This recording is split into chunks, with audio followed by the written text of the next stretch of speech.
అభివృద్ధికి సూచీలైనటువంటి వాటిని మీరు పరిశీలించమని కోరుతున్నాను. భారత ప్రభుత్వం అనౌన్స్ చేస్తుంది. ఆ రాష్ట్రంలో ఉండేటువంటి జిఎస్డిపి కానీ, ఒక రాష్ట్రానికి సంబంధించినటువంటి అభివృద్ధి ముఖ్యంగా దేని మీద చూస్తామంటే ఆ జిఎస్డిపి మీద చూస్తాం. ఎవ్రీ ఇయర్ కేంద్ర ప్రభుత్వాన్ని, రాష్ట్ర ప్రభుత్వాలవి దేశంలో ఉండేటువంటి గణాంకాల శాఖ ప్రకటిస్తుంది.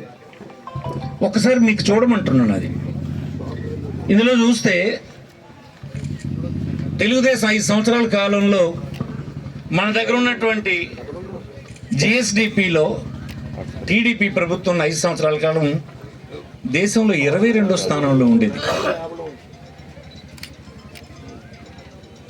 ఈనాడు మేము సాధించినటువంటి 5 సంవత్సరాల ప్రగతి మీరు చూస్తే దేశంలో ఆంధ్రప్రదేశ్ 5వ స్థానంకి వచ్చిందని మీకు ఈ సందర్భం మనం చేస్తాం. ఇది రాష్ట్ర ప్రభుత్వం చేసినటువంటి లెక్కలు కావు. భారత ప్రభుత్వం ప్రతి సంవత్సరం చేస్తుంటుంది. చాలా నిష్పాక్షికంగా చేస్తారు. వాళ్ళు అటానమస్ స్టేటస్ కలిగినటువంటి సంస్థలన్నీ కలిపి ఈ ర్యాంకింగ్ ఇస్తారు. ఎక్కడ 22, ఎక్కడ 5వ స్థానం. నేను అందుకే చంద్రబాబు గారిని అంటాను, కేవలం అసత్యాలతో మీరు బ్రతికేస్తున్నారు తప్ప ఫ్యాక్ట్స్ మీద ఎప్పుడు నిలబడలేకపోతున్నారు. ఎప్పుడు బైక్ పట్టుకుంటే అబద్ధాలు చెప్తాడు. ఎందుకు ఇలా ఉందో చెప్పగలవా నువ్వు? నువ్వేమైనా మాకు గొప్ప బంగారుపల్లిలో పెట్టి రాష్ట్రం మాకు ఇచ్చావా? లేదు కదా. విభజిత రాష్ట్రం నువ్వు 5 సంవత్సరాలు పరిపాలన చేసింది మాకు ఇచ్చిందే. నువ్వే రంగాల మీద కాన్సన్ట్రేట్ చేసినావు. ఎందుకు ఇలా జరిగింది? మరి ఇప్పుడు ఎందుకు ఇలా వచ్చింది? మీరు జవాబు చెప్పగలరా అని అడుగుతున్నాను. అలాగే మిగతా ఇండికేటర్స్ చూడండి. పెర్ క్యాపిటల్ ఇన్కమ్ మీకు తెలియంది కాదు. తలసరి ఆదాయం ఈ రాష్ట్రంలో తెలుగుదేశం ప్రభుత్వం ఉన్న కాలంలో 17వ స్థానంలో ఉంది దేశంలో. నేషనల్ దీంట్లో పెర్ఫార్మెన్స్లో చూస్తే, ప్రాస్పెక్టివ్లో చూస్తే 17వ స్థానంలో ఉంది ఆంధ్రప్రదేశ్. ఈ రాష్ట్రం ఈ ప్రభుత్వ కాలంలో 9వ స్థానానికి వచ్చింది. మీరు ఇవన్నీ ఒకసారి సైట్ ఓపెన్ చేసి నెట్లో చూడండి. కేవలం ఈ విషయాల మీదే మమ్మల్ని వ్యతిరేకిస్తున్నటువంటి పౌరుల్ని వ్యతిరేకించే హక్కు మీకుంది ప్రజాస్వామ్యంలో. మీరు అనుకునేటువంటి రంగాల మీద మేము కృషి చేయకపోతే తిరస్కరించేటువంటి స్వేచ్ఛ మీకు ఖచ్చితంగా ప్రజాస్వామ్యంలో ఉంది. దాన్ని గౌరవించాలి ఎవరైనా సరే. కానీ మీరు అనుకున్నట్టుగా జరగలేదు అని మీకు నేను మనవి చేస్తున్నాను. ఈ పట్టణంలో ఈ నియోజకవర్గానికి ప్రతినిధిగా ప్రభుత్వంలో ఉన్నాను కనుక ఈ విషయాలను చెప్పమానండి. పోనీ ఈ జిల్లాలోనే ఏ తెలుగుదేశం రిప్రజెంటేటివ్ అయినా ఇది కాదని చెప్పగలడేమో చెప్పమని. కాదంటే సైట్ ఓపెన్ చేసి అతనికి చూడమనండి, చూపించమనండి. అట్లాగే మిగతా విషయాలు చూడండి. 4 సీపోర్ట్లు కట్టినటువంటి 75 సంవత్సరాలు అయింది కదా మనకి రాష్ట్రం వచ్చి. 75 సంవత్సరాల తెలుగు రాష్ట్రంలో 4 సీపోర్ట్లు ఒక ప్రభుత్వ కాలంలో శాంక్షన్ ఇచ్చి పనులు ప్రారంభించి రేపమాపో ప్రారంభానికి నోచుకుంటున్నటువంటి స్థితి ఈ 75 సంవత్సరాల కాలంలో ఎప్పుడైనా జరిగిందా? అందరూ ఆవేదన చెందుతుండేవాళ్ళు. దేశంలో అతి పెద్ద తీరం కలిగినటువంటి 2వ రాష్ట్రం ఆంధ్రప్రదేశ్, గుజరాత్ తర్వాత. గుజరాత్లో అన్ని పోర్టులు ఉన్నాయి. అంత పెద్ద ఎత్తున దాని వల్ల ఎకానమీ అంతా డెవలప్ అయ్యింది. ఎందుకు ఈ రాష్ట్రంలో చేయలేకపోతున్నారంటే చేయలేకపోయినాం. గడిచిన 75 సంవత్సరాలు ఎవరు చేయలేకపోయినారు. ఈ ప్రభుత్వ కాలంలో 4 పోర్టులు. అందులో గొప్ప విషయం ఏంటంటే మన జిల్లాలోనే టెక్కలి వద్ద మూలపేట దగ్గర 4,000 కోట్లతో పోర్టు శాంక్షన్ ఇచ్చి, టెండర్స్ పిలిచి, కన్ఫర్మ్ చేసి, పనులు ప్రారంభించి మరొక్క 6 మాసాల్లో ఒక బెర్త్ ప్రారంభానికి నోచుకొని ప్రపంచంతో శ్రీకాకుళం మొదటిసారిగా కనెక్ట్ కాబోతుందని మీకు సందర్భంగా మనం చేస్తాం. మనది కూడా డీప్ వాటర్ సీపోర్ట్ మంది. అందుకోసం ఇవన్నీ అబద్ధాలు. అలాగే ముందు మేషారు ఒక విషయం చెప్పారు. ఉద్దానానికి నీరు తీసుకెళ్ళాను. ఉద్దానానికి నీరు తీసుకెళ్ళడం ఎంత అవసరం చెప్పండి. ప్రతి నాయకుడు వచ్చి చూసి వెళ్ళాడు. చంద్రబాబు 14 సంవత్సరాలు ముఖ్యమంత్రి.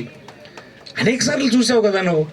కేవలం గ్రౌండ్ వాటర్ వల్లనే కిడ్నీస్ ఫెయిల్ అయిపోతున్నాయి. ఆ కుటుంబాలు జీవోత్సవాల్లాగా అయిపోతున్నారు. వాళ్ళ పేదరికం, వాళ్ళ పద్ధతి, వాళ్ళ ఆరోగ్యం, వాళ్ళ నిస్సహాయ స్థితిని నువ్వు చూసావు కదా. ఏం అటెంప్ట్ చేసావు నువ్వు చెప్పు. నువ్వు పెద్ద ముఖ్యమంత్రి, పెద్ద సీనియర్ అని చెప్తావు, ఏం అటెంప్ట్ చేస్తావు? పైగా నీకు శ్రీకాకుళం జిల్లా ఎంత ఉండాలి నీకు ప్రిఫరెన్స్లో? 100% సీట్లు గెలిపించినటువంటి సందర్భాలు ఉన్నాయి మీ పార్టీకి. 90% గెలిపించిన సందర్భాలు ఉన్నాయి. 83 నుంచి తీసుకుంటే పెద్ద ఎత్తున టీడీపీని సమర్థించినటువంటి జిల్లా. ఏమి నువ్వు చేసావు చెప్పు? ఇన్నిసార్లు చూసావు. ఫస్ట్ అతను ఎలక్ట్ అయినంటే చూశాడు, ఒకసారి చీఫ్ మినిస్టర్గా, అపోజిషన్ లీడర్గా వచ్చాడు, ఆ ప్రాంతానికి వెళ్ళాడు, చూశాడు, రీసెర్చ్ రిపోర్ట్స్ అన్నీ చూశాడు. దీనికి ఇది కాదు, సర్ఫేస్ వాటర్ తీసుకెళ్ళడం ఒక్కటే మార్గం అని సైంటిస్టులు ఇస్తే, ఆ సర్ఫేస్ వాటర్కి హీరమండలం దగ్గర ఉండేటువంటి బ్యారేజ్ నుంచి, మన రిజర్వాయర్ నుంచి 800 కోట్లు ఇచ్చి, ఈ ప్రభుత్వ కాలంలోనే ఫౌండేషన్ స్టోన్ వేసి, ఈ ప్రభుత్వ కాలంలో పనులు పూర్తి చేసి, ఈ ప్రభుత్వ కాలంలో స్విచ్ ఆన్ చేసి 6 మండలాలకి ప్రతి కుటుంబానికి నీరుని ఇచ్చే పని చేసింది. ఇది ఈ చిన్న విషయం అని అంటారా మీరు? బాధ్యత లేని ప్రభుత్వాలు అయితే ఇలా చేస్తాయా? బాధ్యత ఉన్నాడు అని అనుకుంటున్నాడు, ఏం చేశాడో చెప్పమనండి. ఇతను 5 సంవత్సరాలు ఉన్నాడు, అతను 14 సంవత్సరాలు ఉన్నాడు, ఏం చేశాడో చెప్పమనండి. పోనీ చేప వదిలేద్దాం, చంద్రబాబు నాయుడు ఈ జిల్లాలో చేసినటువంటి ఒక ఇన్స్టిట్యూట్ చూపించమనండి. ఇప్పుడే ఒక పెద్ద ఆయన మాట్లాడాడు, 23 ఇన్స్టిట్యూట్లు ఇస్తే ఒక్కటి కూడా ఇవ్వలేదని. అన్యాయం కదా ఇది.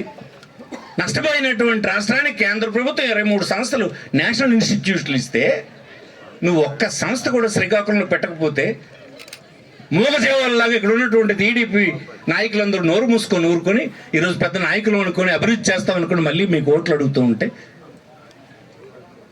అవి మీరు నమ్ముతూ ఉంటే ఎలాగంటాను నేను? నిజంగా అడగాల్సినటువంటి సత్తా మీకు ఉందా అని అంటున్నాను. 13 జిల్లాలు కలిగినటువంటి రాష్ట్రానికి 23 సంవత్సరాలు వచ్చినప్పుడే కేంద్ర ప్రభుత్వం పెట్టినటువంటిది ఒక్కటి నువ్వు పెట్టించలేని స్థితిలో, అడగలేని స్థితిలో మీరు ఉంటే ఏం మీకు ఎన్నుకోనేం ప్రయోజనం? మళ్ళీ మీ గవర్నమెంట్ వచ్చినా, మీరు ఎన్నికైనా ఈ జిల్లాకు సంబంధించినటువంటి ఏం చేస్తాను? అక్కడ కాదండి, ఇంకెక్కడైనా చూపించమనండి. మన హాస్పిటల్, ఈ పక్క గోడవతలో ఉన్న హాస్పిటల్ ఎంత భయంకరంగా ఉండేదంటే, లాస్ట్ 5 years ఒక నర్సు లేదు, ఒక డాక్టర్ ఉండేవాడు కాదు. మన ఇళ్ళల్లో అందరూ డాక్టర్లు ఉన్నారు. ఒకసారి అడగండి హాస్పిటల్ గురించి మీరు, ఎలా ఉందో మన పెద్ద హెడ్ క్వార్టర్స్ హాస్పిటల్ అడగమనండి. ఏ ఒక్క ఇంటి పిల్లాడైనా డాక్టర్ ఉంటాడా మనండి? అప్పటికిప్పుడు కంపారిజన్ చెడిపోయిందనంటే ఏంటి చెడిపోయింది? మీరు ఊరికనే ఈటీవీ చూసేసి, టీవీ 5 చూసి చెడిపోయింది రాష్ట్రం అని అనుకుంటారు మీరు. సారీ టు సే, ఇలాగ అంటారని నేను అనుకోకండి. మేము కరెక్ట్గా చెప్పలేకపోయినాం మీకు. మా తప్పు మాది కావచ్చు, కానీ మన పిల్లలు ఉన్న హాస్పిటల్ చూడండి, మన పిల్లలు వెళ్తున్న స్కూల్ చూడండి, విద్యా విధానం చూడండి, డీసెంట్రలైజేషన్ ఆఫ్ అడ్మినిస్ట్రేషన్ చూడండి. ఏమిటండి చెడిపోయిందని అంటారు? ఏమిటి చెడిపోయింది? ఏమిటి చెడిపోయిందో చెప్పమనండి ఎవరికైనా. స్టేడియం చెడిపోయింది, స్టేడియం అవ్వలేదు, ఓకే అవ్వలేదు. స్టేడియం అసలు పడగొట్టింది ఎవరండి? పడగొట్టినటువంటి వాడు ప్రాపర్ అడ్మినిస్ట్రేటివ్ శాంక్షన్ ఇవ్వాలా? అటు సరిపడే డబ్బులు ఇవ్వలేదు. తీరా నేను వచ్చినప్పటికల్లా మేము ఎన్నికలు ప్రామిస్ చేస్తాం పెద్ద ఎత్తున, ఆ ప్రామిసెస్ ఏవి వెనక్కి వెళ్ళకూడదు, క్రెడిబిలిటీ అంశం వస్తుందని చెప్పి చేసుకుంటూ వెళ్ళాం. ఫైనల్గా ఈ స్టేడియం పూర్తి చేయాలంటే 12 crores కావాలంటే ముఖ్యమంత్రి గారు ఇక్కడికి వచ్చినప్పుడు మీ అందరి ఎదురుగానే ఆయనకి మా అందరి తాలుగా కోరికదని చెప్పి ఆయనకి నచ్చ చెప్పాను. 12 కోట్లు ఇవ్వడం జరిగింది. అప్పటికే అది ఇంకొక గవర్నమెంట్ ఆఫ్ ఇండియాకి ఏజెన్సీకి అది టెండర్ ఇచ్చినారు కనుక అది క్యాన్సిల్ చేయడానికి లీగల్ బ్యాటిల్ జరిగింది. అది చాలా టైం తీసుకుంది. తర్వాత టెండర్ పిలిచాము. ఇవాళ స్టేడియం ఇప్పుడు కంప్లీట్ కాకపోవచ్చు, కంప్లీట్ అవడానికి ధర్మాన ప్రసాదరావు కారణం కాడా అని అంటున్నాను నేను. రేపు మీరు కంప్లీట్ అయినప్పుడు ఎవరి వల్ల అయిందని మీరు చెప్తారు. ఇవాళ ఓటేయడానికి వాళ్ళు ఉపయోగించుకోవచ్చు, అయిపోలేదు కదని. నువ్వే కదా బాధ్యుడు. పడగొట్టింది ఎవరు? దాని మీద సమ్మిట్ పెట్టి కూలగొట్టింది ఎవరు? ఏమి నువ్వు అడ్మినిస్ట్రేటివ్ శాంక్షన్ ఇవ్వలేదు. అలాగే రోడ్డు ఏంటండి నేను చేసిన తప్పు? రోడ్డు ఏం జరిగిందని అంటే, గవర్నమెంట్ ఆఫ్ ఇండియా సెలెక్ట్ చేసినటువంటి రోడ్డు అది. నా శిష్యుడైనటువంటి ఒక సూపరింట్ ఇంజనీర్ ఇక్కడ పనిచేసేవాడు R&Bలో, నేను మినిస్టర్గా ఉన్నప్పుడు, రామచంద్రరావు అని బ్రాహ్మణ్ ఒకరు. ఆయన, సార్ నేను చీఫ్ ఇంజనీర్ అయ్యాను, మనం ఏదైనా మంచి రోడ్డు ఒకటి చెప్పండి, నేను తంటాలని నేను పడి శాంక్షన్ తీసుకొస్తాను అని చెప్పి నేను మళ్ళీ మన గవర్నమెంట్ వచ్చినప్పుడు చెప్తే, మాకు ఇదే రైల్వే స్టేషన్ కదా శ్రీకాకుళం, ఇది పెట్టి రామచంద్రరావు అని చెప్తే, ఆయనంతలో ఆయనే కావాల్సినటువంటి పేపర్స్ నా చేతి పెట్టించి ఢిల్లీ వరకు ఫాలో అప్ చేసి 40 crores రోడ్డు తెప్పించడం జరిగింది. ఎగ్జాక్ట్లీ ఏం జరిగిందంటే, టెండర్ పిలిచారు, టెండర్ ఎవరికో కన్ఫర్మ్ అయింది. టెండర్ చేసినటువంటి వాడు పొందినటువంటి కాంట్రాక్టర్ నా దగ్గరకు వచ్చాడు. ఒరే బాబు, మాకు అది చాలా ఇంపార్టెంట్ రోడ్డు, ఎవరికి ఒక్క నయా పైసా నువ్వు లంచం గట్టేమి ఇవ్వద్దు, ఇచ్చినా ఒప్పుకోను నేను, నాకు కావాల్సింది మంచి నాణ్యత గల రోడ్డు ఒకటి వేయరా, జిగ్గుమన్నట్టు మాకు ఉండాలి రోడ్డు అని చెప్పాను. తప్పకుండా చేస్తాను సార్ అంటే అలాగే ప్రారంభించాడు. ఒక 14 crores వరకు పే బిల్ వచ్చింది. అది ఎలక్షన్స్ ముందు, ఎలక్షన్ నోటిఫికేషన్ వచ్చిన ముందు పేమెంట్ ఇవ్వాల్సి వచ్చింది. పేమెంట్ ఇచ్చేటువంటి పరిస్థితి ఇప్పుడు లేదు. కారణం ఏంటంటే అవుట్ ఆఫ్ టర్న్ ఇవ్వాల్సి వస్తుంది. ఫ్యాక్ట్ ఇది.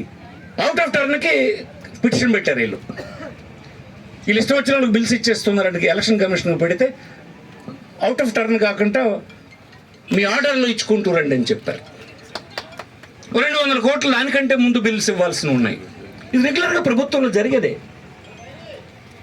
నేను ప్రెషర్ పెట్టి చీఫ్ సెక్రటరీని, ఫైనాన్స్ వాళ్ళని, సీఎం గారిని గొడవ పెట్టి అన్నీ చేస్తే ఇప్పించమని ఇచ్చేసి ప్రారంభించమని చెప్పారు. చెప్తే వీళ్ళు పిటిషన్ పెట్టారు. మళ్ళీ వాళ్ళు ఎక్కడ చెప్తుంటారు రోడ్డు అవ్వలేదు, రోడ్డు అవ్వలేదు అంటే మీకు ఎన్నికల ఇంట్రెస్టే తప్ప నిజంగా ఈ జిల్లా ప్రజలకు అవసరమైనటువంటి సమస్యల ఇంట్రెస్టా, మీకు ఎన్నికల ఇంట్రెస్టా? ఎప్పుడూ టీడీపీ ఇంతే, వాళ్ళ ఆలోచన ధోరణి ఇంతే. ఒకటి పిటిషన్ పెట్టడం, ప్రజలకు దాని ద్వారా వ్యతిరేకం అవ్వాలని ప్రయత్నం చేయడం, అది నష్టం జరిగిందని ప్రజలకు చెప్తుండడం. జగన్మోహన్ రెడ్డికి చంద్రబాబుకి మీకు తేడా లేదా? మీ అందరూ ఎడ్యుకేటెడ్, అనేక విషయాలని అవగాహన ఉన్నోళ్ళు, సంస్థలు నడిపినోళ్ళు, సమాజం పట్ల బాధ్యత కలిగినటువంటి వాడు చంద్రబాబు, జగన్మోహన్ రెడ్డి. మీరు ఒక్కసారి ఆలోచించండి, మిగతావన్నీ మైండ్లో మీరు తీసేయండి. సమాజంలో ఈ తారతమ్యాలు తగ్గాలని, అంత మంచి ఎడ్యుకేషన్ లభించాలని, ఎడ్యుకేషన్ ద్వారా ఈ సమాజంలో ఉండేటువంటి లోటుపాట్లని తొలగించగలమని, దానికి అవసరమైన ఇన్ఫ్రాస్ట్రక్చర్ని, బేస్ స్ట్రక్చర్ని అంతా మార్చి, సిలబస్లను మార్చి ఇంత పెద్ద ఎత్తున 5 సంవత్సరాల కాలంలో తెచ్చినటువంటి వాడు సమాజం పట్ల బాధ్యతకున్నాడా లేనోడని అనుకుంటున్నారా మీరు? నాలాంటి ఒక 45 సంవత్సరాలు వాడిని గట్టిగా సమర్థిస్తున్నానంటే దేనికోసం సమర్థిస్తున్నాను? మీ ప్రతినిధిగా మీరు నా మాటలు నమ్మాలని కోరుతున్నాను. ఆయనకి చాలా కమిట్మెంట్ ఉంది సమాజం మీద. నేను చెప్తున్నా, నాకేమి భయపడని కూడా, ఎప్పుడు తప్పు చేస్తే తప్పని కూడా చెప్తా. సమాజం మార్పు చేసి నేను స్థిరస్థాయిగా ప్రజల హృదయాల్లో ఉండాలి, నేను నా జీవిత అనంతరం కూడా జగన్మోహన్ రెడ్డి అనేటువంటి వాడు గొప్పగా చేశాడని పేరు రావాలని, ఈ మార్పులు బేసిక్ స్ట్రక్చర్ని మార్చాలని. అందుకే ఎన్ని మార్పులు మీరు తెచ్చాడు చూడండి 5 సంవత్సరాల కాలంలో. డీసెంట్రలైజేషన్ ఆఫ్ అడ్మినిస్ట్రేషన్ అనేది చిన్న విషయమా? ఎప్పటి నుంచి వింటున్నాం? ఇది స్వాతంత్రం వచ్చినప్పటి నుంచి వింటున్నాం. ఈవేళ కదా జరిగింది. రియల్గా ఎంజాయ్ చేస్తున్నటువంటి పౌరులు మీరు కింద కలిసి అడగండి.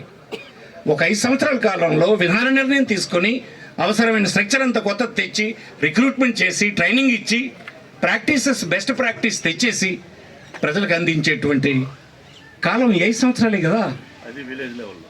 విలేజ్ లెవెల్లో, పట్టణం లెవెల్లో, అన్ని ప్రాంతాల్లో మీరు చూడండి. కరప్షన్ లెవెల్స్ తగ్గించలేదా? మనందరికీ అవమానకరమైనటువంటి కరప్షన్, తలెత్తుకోలేనటువంటి స్థితిలో ఉన్నటువంటి సమాజం, కరప్షన్ తగ్గించే ప్రయత్నం ఇతను చేశాడా, అతను చేశాడా? అతను చేసింది ఏంటి? ప్రభుత్వం ప్రకటించిన సంక్షేమ కార్యక్రమం అందుకోవడానికి ఏ అర్హుడైనా కలెక్టర్ వద్దకు వెళ్తే నువ్వు వెళ్ళి జన్మభూమి బ్రోకర్లని కలుని చెప్పేటువంటి వ్యవస్థ ఇచ్చిన చంద్రబాబుకి, ఈవేళ ఇతను తెచ్చినటువంటి సాచురేషన్ కాన్సెప్ట్ తెచ్చిన జగన్మోహన్ రెడ్డి ఆలోచనకి, నక్కకి నాగలోకానికి ఉన్నంత తేడా ఉందని మీకు ఈ సందర్భంగా. చంద్రబాబు వ్యాపారస్తుడు, చంద్రబాబు దోపిడీదారు నా లెక్క ప్రకారం. రాజధాని అని పేరు చెప్పి రియల్ ఎస్టేట్ వ్యాపారం చేసినటువంటి వ్యక్తి. విశాఖపట్నం అన్ని అర్హతలు కలిగినటువంటి ప్రాంతాన్ని కేంద్ర ప్రభుత్వం నియమించినటువంటి కమిటీ రికమెండేషన్స్కి వ్యతిరేకంగా నువ్వు రియల్ ఎస్టేట్ వ్యాపారంకి విజయవాడ దగ్గర ప్లేస్ని చూసుకొని 50 ఎకరాలు కోట్లు పెట్టుబడి ఎప్పుడు పెడతావు? 3 లక్షల కోట్లు పెట్టుబడి. పోనీ నువ్వు పెట్టమన్నా కూడా ఎప్పుడు పెడతావు? నీ 5 సంవత్సరాల్లో ఎంత పెట్టావు? 5,000 కోట్లు పెట్టావు. నీకు 5 సంవత్సరాలు అధికారం ఇస్తే ఆ క్యాపిటల్ మీద నువ్వు పెట్టినటువంటిది 5,000 కోట్లు. 3 లక్షల కోట్లు పెట్టాలంటే ఎన్ని దశాబ్దాలు కావాలి? ఇంకొక 60 సంవత్సరాలు. ఆ 60 సంవత్సరాల వరకు శ్రీకాకుళం లాంటి, రాయలసీమ లాంటి ప్రాంతాలన్నీ ఎదురు చూడాలా? మరొక 60 సంవత్సరాలు. హైదరాబాద్ క్యాపిటల్ వెళ్ళినప్పుడు ఒక 60 సంవత్సరాలు, చెన్నైలో ఉన్నప్పుడు ఒక 60 సంవత్సరాలు, మళ్ళీ ఇప్పుడు ఇంకొక 60 సంవత్సరాలు. తీరా పూర్తయితే రేపు కృష్ణా, గుంటూరు జిల్లాల వాళ్ళు శ్రీకాకుళం, విశాఖపట్నం, విజయనగరం వాళ్ళు పొండి అని అనరా? హైదరాబాద్లో ఏమన్నారో వీళ్ళు అదే అంటారు. హైదరాబాద్ నుంచి మనకు పొమ్మడానికి కారణం ఏంటి? అభివృద్ధి కాన్సన్ట్రేట్ అయిపోయినటువంటి ఒక ప్రాంతం ఫలాలన్నీ ఆ ప్రాంత ప్రజలే పొందాలన్నటువంటి స్వార్థం తప్ప అందులో ఇంకొకటి లేదని మీకు ఈ సందర్భం మనవి చేస్తున్నాను. ఈ ప్రాంత పాలకులు తెలంగాణలో పెట్టుబడి పెట్టలేదని కాదు, పెట్టిన పెట్టుబడి ద్వారా వచ్చినటువంటి ప్రయోజనాలన్నీ మా ఒక్క ప్రాంతానికే పొందాలని ఆ ఉద్యమం అంత ఊపందుకుంది. ఎప్పుడైనా ఇంతే అవుతుంది. అందుకే కేంద్ర ప్రభుత్వం ఇచ్చినటువంటి రికమెండేషన్స్లో, చట్టంలో ఇచ్చినటువంటి ప్రయోజనం ఏంటంటే అన్ని పరిశీలించడానికి ఎక్స్పర్ట్ కమిటీని వేస్తుంది. రాజధాని ఎలా పెట్టాలి, ఎలా ఉండాలన్నటువంటిది ఆ మోడల్ని వాళ్ళు సజెస్ట్ చేస్తారు. అది రాజ్యాంగబద్ధంగా ఉండాలి. అందుకే రాజ్యాంగంలో ఉంది ఎప్పుడు కూడా ప్రజల జీవన ప్రమాణాలు పెరగడానికి ఎక్కడ కూడా ఏ వెల్త్ కాన్సన్ట్రేట్ అయిపోకూడదు అన్నది మన రాజ్యాంగం చెప్పినటువంటి ప్రిన్సిపల్. అది దానికి వ్యతిరేకంగా నువ్వు కొద్దిమంది కుటుంబాలకు సెట్ చేసుకొని రాజధాని అనేది 5 కోట్ల మంది ప్రజలకు దూరం చేసి నువ్వు 10-25 మంది కుటుంబాలకు సంబంధించిందిగా నువ్వు వ్యవహారం చేయడం నీ విజ్ఞతకి మేమందరం ఓటేయాలా? ఇన్ని విషయాలు ఉన్నాయి. మీ అందరికి నేను మనవి చేస్తున్నాను. శ్రీకాకుళం జిల్లాలో మంచి ఇన్వెస్ట్మెంట్ పెట్టాము 5 సంవత్సరాలు. మీ హాస్పిటల్ 900 బెడ్ల హాస్పిటల్, ఎక్విప్మెంట్ చూడండి, మెడిసిన్స్ చూడండి, బెడ్స్ చూడండి, రిక్రూట్మెంట్ చూడండి. 58,000 మంది డాక్టర్లు, ప్రొఫెసర్లు, అసిస్టెంట్ ప్రొఫెసర్లు, అసోసియేట్ ప్రొఫెసర్లు, నర్సులు, టెక్నికల్ స్టాఫ్ని రిక్రూట్ చేసాం 5 సంవత్సరాలు. హాస్పిటల్ డాక్టర్లు లేక, నర్సులు లేక మూసేసినటువంటి హెడ్ క్వార్టర్స్ హాస్పిటల్ స్థితి చంద్రబాబు ఉన్నట్టు. మీరు ఒకసారి మన పిల్లలు ఉన్నారు, అడగండి. వాళ్ళు డాక్టర్లుగా ఉన్నారు, అందులో పనిచేస్తున్నట్టు నర్సులు ఉన్నారు, అడగండి. ఏంటో చెడిపోయిందని ఎలా అనుకుంటున్నారు మీరు? అతను చెడిపోయిందని చంద్రబాబు చెప్పేస్తే అతను బాగు చేసినట్ట? నువ్వు బాగు చేస్తే ఇప్పుడు అడుగుతున్నాను నేను, 14 సంవత్సరాల్లో చెప్పుకోదగ్గ ఒక పని శ్రీకాకుళంలో టీడీపీ చేసిందని చూపించమనండి. అలా మేము చెప్తే అనేకం చెప్తాం. ఒక యూనివర్సిటీ చెప్తాం, పలాసలో నుంచి చెప్తాం, టెక్కల్లో ఉన్నటువంటి పోర్టు చెప్తాం, ఇక్కడ వచ్చినటువంటి ఫిషింగ్ హార్బర్ చెప్తాం. నువ్వేం చేసావు చెప్పినైనా? మిస్లీడ్ కావద్దని స్నేహితులకు కోరుతున్నా. మీ ఇష్టం, మిగతా విషయాలు నేను పోను. కానీ చంద్రబాబు అభివృద్ధి చేసేవాడు అంటే మోసకారే, మనకు అన్యాయం చేసినటువంటి వాడు. మేము అభివృద్ధి చేయలేదన్నటువంటి మాట కరెక్ట్ కాదు. చాలా పెద్ద ఎత్తున మన ఓటాను మనం లాగాము. ఎప్పుడూ రానటువంటి నిధుల్ని ఈ 5 సంవత్సరాల్లో కూడా తెచ్చాము. పోర్ట్ కనెక్ట్ అయిన తర్వాత దాని యాన్సిలరీ ఇండస్ట్రీస్, దానికి అనుబంధంగా వచ్చినటువంటి అనేక పరిశ్రమలు మనం చెప్పకుండానే అలాగ పెరిగేటువంటి అవసరం ఉంది. ఇది ఉంది, ఆటోమేటిక్గా జరిగిపోతుంది. అలాగే మళ్ళీ గవర్నమెంట్ వస్తే మొదట చేసే పని ఏంటంటే హర్డిల్స్ తొలగించుకొని విశాఖపట్నాన్ని క్యాపిటల్ కింద, ఎగ్జిక్యూటివ్ క్యాపిటల్ కింద పెట్టేస్తాం. నేను అడుగుతున్న ఈ ప్రెస్ ద్వారా మీ స్టాండర్డ్ చెప్పండి. చంద్ర మీ స్టాండర్డ్, మిమ్మల్ని టీడీపీని అడుగుతున్నా. మీరు అడుగుతున్నారు అధికారం, మా జిల్లా ప్రజలకు మీరు మీ స్టాండ్ ఏంటి? మీరు వస్తే రాజధాని ఎక్కడ పెడతారు? విశాఖపట్నం మీకు కావాలా వద్దా చెప్పమనండి ఎవరికైనా. వాళ్ళకు కూడా తెలియదు. ఒక వ్యాపారస్తులైనటువంటి చంద్రబాబు చేతిలో ఉంది అది. అతను అక్కడ పెడితే లాభం వస్తుందంటే అటు చేస్తాడు. అతను మాత్రం హైదరాబాద్లో ఉంటాడు. ఆంధ్రప్రదేశ్ ముఖ్యమంత్రి హైదరాబాద్లో ఉంటాడు, ఆంధ్రప్రదేశ్లో వ్యాపారం చేస్తాడు. నేను అలా చెప్తున్నట్టు కాదు. వ్యక్తిగతంగా చంద్రబాబు మీద నాకు కోపం లేదు, తప్పు కదా అది. నువ్వు హైదరాబాద్లో మంచి ఇల్లు కట్టుకుని ఉంటావు, ఆంధ్రప్రదేశ్ గురించి సలహాలు ఇస్తుంటావు. జగన్మోహన్ రెడ్డి భవంతులో ఉన్నాడని అందరికీ తగు పెడుతుంటావు. రాజ్భవన్లో ఉన్నాడు, రాజ్భవన్లో అతను చేసిన నిర్ణయాలు ఏంటి? ప్రతి ఆకలితో ఉన్నటువంటి కుటుంబంతో కన్నీరుని, ఆకలిని తీర్చే నిర్ణయాలు చేసే భవనం అది. అది రాజ్భవనం అనుకుంటావా? అంతే. కానీ నీది అది కాదు కదా. నువ్వు ఎక్కడుంటున్నావు? ఈ 10 సంవత్సరాలు అయింది ఈవేళకి బైఫర్గేట్ అయ్యి. 10 సంవత్సరాలప్పుడు హైదరాబాద్లో ఉన్నావు. నువ్వు అక్కడి నుంచి వచ్చి మాకు ఓటు అడిగి నీకు ఓటు వేయమంటావు. నువ్వు హైదరాబాద్లో ఉంటావు, మేము ఇక్కడ ఉండాలి. ఏమిటి నీకు ఇంట్రెస్ట్? వ్యాపారపు ఇంట్రెస్ట్ ఆంధ్రప్రదేశ్. కానీ ఏమిటి ఇంట్రెస్ట్ నీకు చెప్పమంటున్నాను నేను. ఏమిటి నీ ఇంట్రెస్ట్? ఎక్కడుంటావు నువ్వు? వస్తావా విజయవాడ? మీరు ఆలోచించండి. ఒక చీఫ్ మినిస్టర్ ఆ స్టేట్లో కాకుండా ఇతర స్టేట్లో నివాసం ఉంటాడా? ఓటు అడిగే హక్కు ఉందా? మన కర్మ కాకపోతే ఇంకో అతను వస్తాడు, అతను వచ్చి అతను కూడా అంతే. అతను హైదరాబాద్లో ఉంటాడు, జస్ట్ ఫ్లైట్లో దిగుతారు, మళ్ళీ ఫ్లైట్ ఎక్కి వెళ్ళిపోతారు, హైదరాబాద్కి వెళ్ళిపోతారు. ఎన్ని సంవత్సరాల తర్వాత? 1 సంవత్సరం, 2 సంవత్సరాలు, 10 సంవత్సరాలు అయింది. మీరు ఎక్కడ ఉంటారు? ఎక్కడ ఓటు అడుగుతున్నారు? ఎక్కడ ప్రజల క్షేమం గురించి మీరు మాట్లాడుతున్నారు? మీరు ఇవన్నీ ఆలోచించరా? ఇది ఫ్యాక్ట్ అని అంటున్నాను. నేను గెలవకపోవడం అనేది ముఖ్యం కాదు. ఒక ప్రతినిధి లేకపోయినంత మాత్రం ఏమైపోదు. కానీ ఇలాంటి ఘోరమైన మనుషులు వీళ్ళు అంటున్నాను నేను. చెప్పరు విశాఖపట్నం క్యాపిటల్ వద్దో అవునో కాదో లేదో చెప్పరు. విశాఖపట్నం ఎగ్జిక్యూటివ్ క్యాపిటల్ అయితే దీని చుట్టూ ఉన్నటువంటి 6-7 జిల్లాల్లో ఉండేటువంటి ప్రజల సంపద 4 రెట్లు పెరిగి సంపద పరులు అవుతారని మీకు ఈ సందర్భంగా చేస్తాను.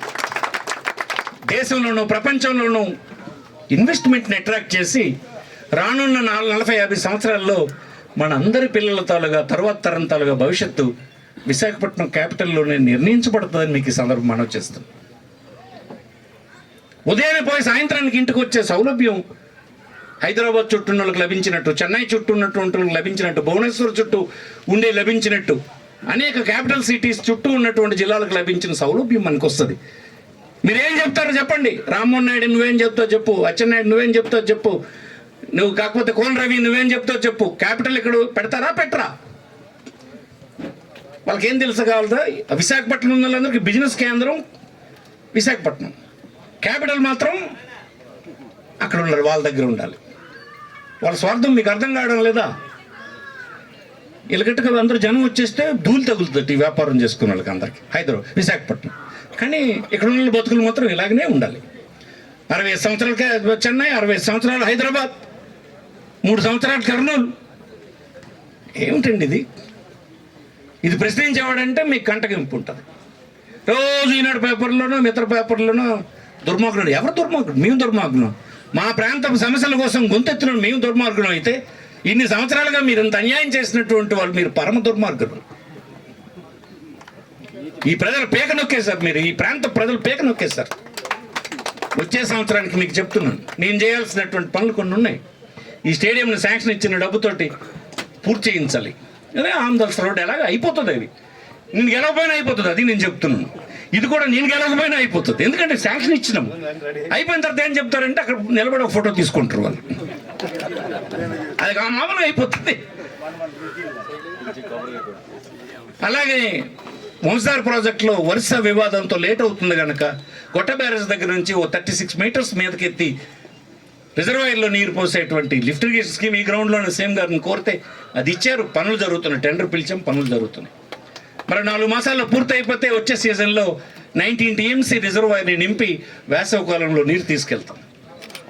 నీరు సమస్య లేకుండా చేసేస్తాం ప్రాంతానికి. ఇవన్నీ నెక్స్ట్ కలెక్టరేట్ ఇనాగ్రేట్ చేస్తాం. ఫైనల్కి వచ్చిన అసలు యాక్చువల్గా ఒక ఫ్లోరు రెడీ అయింది, ఇనాగ్రేట్ చేద్దాం అనుకున్నాం. సేమ్ గారు అన్నారు అసంపూర్తిగా చేయడం వల్ల రాంగ్ సిగ్నల్ వెళ్తుంది, వద్దులే నెక్స్ట్ గవర్నమెంట్లో ఎలాగో మనమే వస్తాం కదా, మరొక 3 నెలలను పూర్తి చేసి కలెక్టరేట్ని సమగ్ర కాంట్రాక్టర్ని మనం పూర్తి చేద్దాం కదా.